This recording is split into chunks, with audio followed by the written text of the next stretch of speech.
नमस्कार दोस्तों, क्या चाहता है यूपी, क्या सोचता है यूपी, क्या बोलता है यूपी, यूपी के मन में क्या है, यही जानने और टटोलने के लिए बीते 4 दिनों से मैं यूपी के अलग अलग इलाकों में जा रहा हूं। आज मैं हूं यूपी के बागपत जिले की बड़ौत तहसील के कौन सा गांव है, रुस्तमपुर बावली गांव में।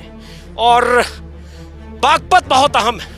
बागपत सियासी मायने को अगर समझेंगे, बागपत ही वो लोकसभा क्षेत्र है जहां से चौधरी चरण सिंह, जो देश के प्रधानमंत्री भी हुए, 3 बार जीते।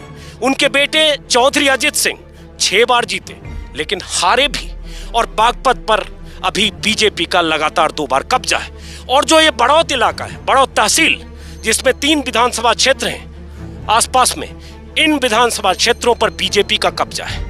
बागपत पर भी बीजेपी का कब्जा, बड़ौत पर भी बीजेपी का कब्जा, लोकसभा में भी बीजेपी का कब्जा, विधानसभा में भी बीजेपी का कब्जा। लेकिन यहां मैं लोगों से आज जानने आया हूं, 7 महीने बाद चुनाव होने हैं। 7 महीने बाद चुनाव को लेकर लोग क्या सोचते हैं। आप देख पा रहे हैं, बहुत सारे लोग गांव के हैं, आसपास से यहाँ आए, कुछ युवा भी वहां बैठे हुए, कुछ इधर भी युवा हैं।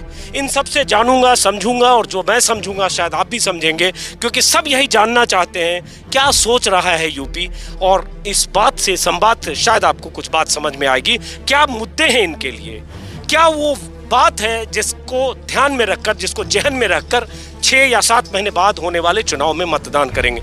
सबसे पहले आपसे ही, और एक बात और बता दें, ये जो बड़ौत और आसपास का इलाका है, जाटों की आबादी यहाँ 23% है। बहुत निर्णायक वोट है जाटों का।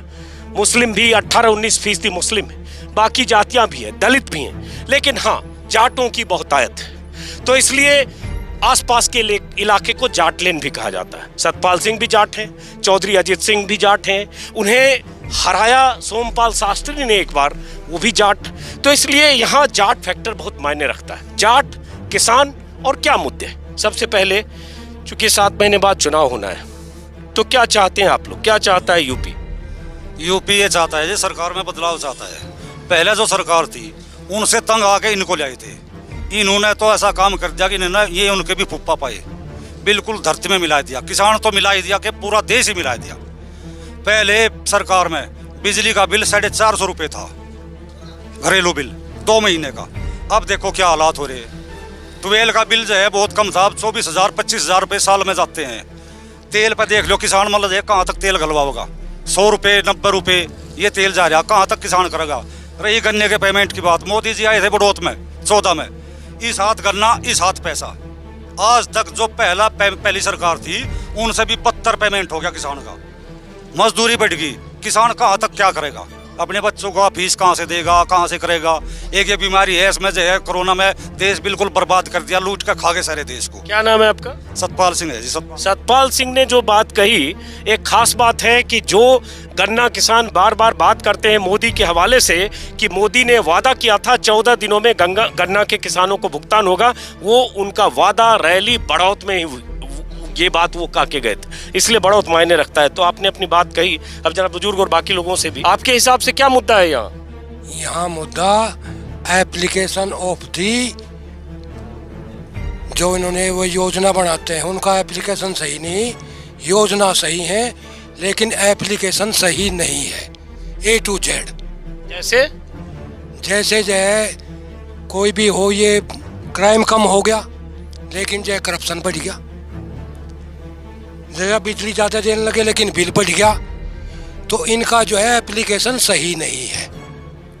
सबसे बड़ी बात यह है, मैं फॉलोअर हूँ मोदी का भी, योगी का भी, लेकिन उनकी योजना भी सही मानूं, लेकिन उनका एप्लीकेशन A to Z गलत। तो आप फॉलोअर हैं, आपने वोट दिया ही होगा 3 बार बीजेपी को, 14, 17, 19। तो हर बार जब दिया तो सोच के ही दिया होगा ना, तो फिर आज ऐसा क्या हो गया? वो पहले ऐसा सोचा था कि ऐसा हो जाएगा, ये एप्लीकेशन भी सही हो जाएगा, लेकिन योजनाओं का एप्लीकेशन सही नहीं हुआ अब तक। कैसा सोचा था जो नहीं हुआ, थोड़ा बताइए, समझ में आए। जैसे करप्शन कम हो, क्राइम कम हो गया, लेकिन करप्शन जो है वैसे बढ़ गया। सरकारी महकमे सारे रिश्वत लिए, कौन नहीं लेता। तो उससे क्या लाभ हुआ? हमने सोचा था यूँ कि योजना सही आवेंगी, उनका एप्लीकेशन भी सही होगा, इसलिए हमने वोट दिया।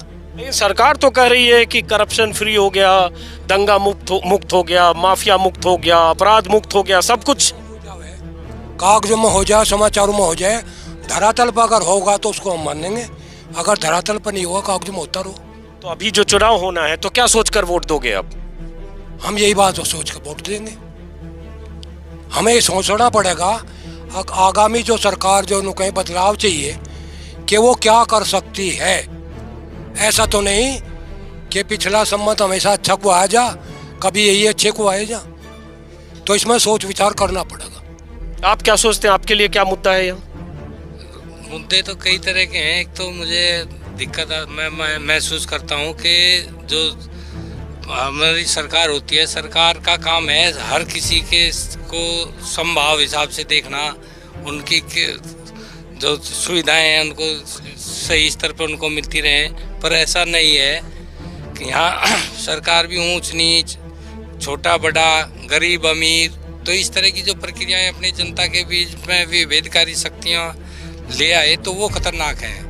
तो सरकार को सबके हिसाब से, जब राजा होता है तो राजा का काम प्रजा को समान रूप से देखना है, और वो बात हमें देखने को नहीं मिल रही, जो गलत है। ये बात कह रहे हैं कि राजा को प्रजा के रूप से को समान रूप से देखना सही बात है, वाजिब बात है आप करें, लेकिन ये इशारा क्या है? कैसे प्रजा को समान रूप से राजा नहीं देख रहा है?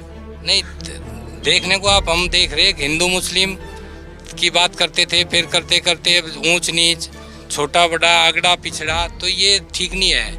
हमें इस तरह से काम करने की ज़रूरत है कि सबको हम आगे बढ़ाएं, देश तभी आगे बढ़ेगा। किसी वर्ग विशेष को बढ़ा के हम नहीं आगे बढ़ सकते। ये हिंदू मुस्लिम की जो बात कर रहे हैं आप राणा साहब, ये जैसे उन्होंने सही बात कही कि हिंदू मुस्लिम से देश आगे नहीं बढ़ता है, लेकिन हिंदू मुस्लिम हुआ 2014 में भी हुआ, 2017 में शमशान कब्रिस्तान हुआ, और 2014 में जब हिंदू मुस्लिम की शुरुआत हुई तो इसी मुजफ्फरनगर और आसपास के इलाके से हुई। क्यों हुई आपको बेहतर पता होगी। और कहा गया जाट मुस्लिम के रिश्ते खराब हो गए, वो भी एक फैक्टर था। तो इसके लिए जो हुआ, अगर वो सियासत थी तो उसके किरदार तो आप सब लोग भी थे। वो ऐसे बांट दिए हिंदू मुस्लिम में, क्योंकि इन्होंने एक ऐसा फंडा फेंका, अगर ये जाति बैठकर तुम्हारा जो है वोट बैंक बट जा, वो इन्होंने बढ़ाया। उससे हासिल कुछ हुआ नहीं, पर देश का आम जनता का नुकसान ही हुआ। हर बिरादरी, हर वर्ग यहाँ सब आपस में रह रहे। मुजफ्फरनगर में करवा दिया, हमारे बागपत में कभी किसी का मतलब कुछ नहीं हुआ, पूरा भाईचारा है जी। ये है। और ये तो जो है अपना वोट बैंक बढ़ाने के लिए कभी किसी को कुछ कहना के लिए हम इसका ये कर देंगे, हम उसका वो कर देंगे, हम उसको वहाँ से विदा कर देंगे। अब क्या है, अब ये जो है फंडा फेंक कर ओवैसी को ले रही है, क्योंकि इनका वोट बट जा और तुम्हारा बट जा। ओवैसी मतलब जो है अपने भाषण में इतनी बद्दी बात करता है, आज तक उसका किया कुछ उन्होंने? बताओ सरकार ने किया क्या? ऐसे ऐसे भाषण ओवैसी देता है। सरकार चाह जैसे और ठिकाना लगा दिया इन्होंने, उसको भी लगा सकते हैं। आजम खां का कर दिया उन्होंने, आज ओवैसी क्या चीज़ है, उसको भी तो कर सकते हैं। सरकार के खिलाफ इतना बोल रहे हैं, लेकिन ये उन्हें अपनी वोट खींचने का मतलब है। अकबर कैसे आवे, ये बट जाओ ओवैसी बांट लें, उस पर ना जा सकें।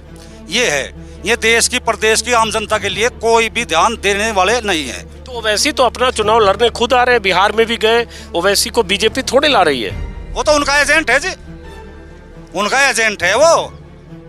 अगर चाहे जाकर तो अपने वोट काट, तो मुसलमानों की काट लगा, उन पर कम जाएगी, बाकी तो काट लगा, तुम जीत जाओगे और बिरादरी के थारे पे आ जाएगी।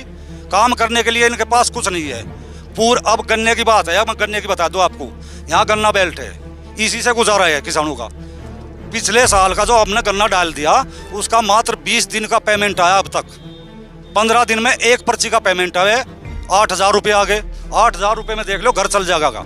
3,000 रुपये की 2,500 रुपये की एक खड़ की बोरी हो रही है। वो खड़ गिरेगा डांगरू को, पशु को, या अपने बच्चों का जहन नमक तेल लिया होगा। ये हालात है पेमेंट पे।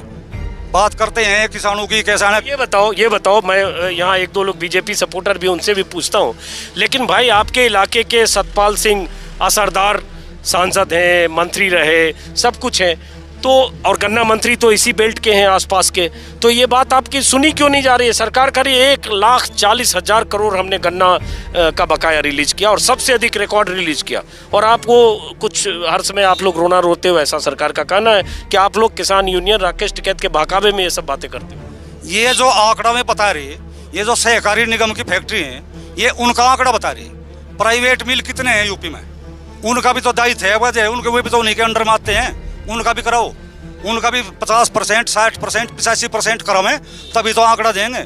एक सहकारी का 4 फैक्ट्री हैं हमारे यहाँ, इसमें बागपत में 2 फैक्ट्री हैं, रमाड़ा और बागपत, वे उनका आंकड़ा दे रहे, उससे गुजारा थोड़ा हो जाएगा। मलकपुर भी है और एक इधर जे है, ये भी है, इनका भी तो देना चाहिए।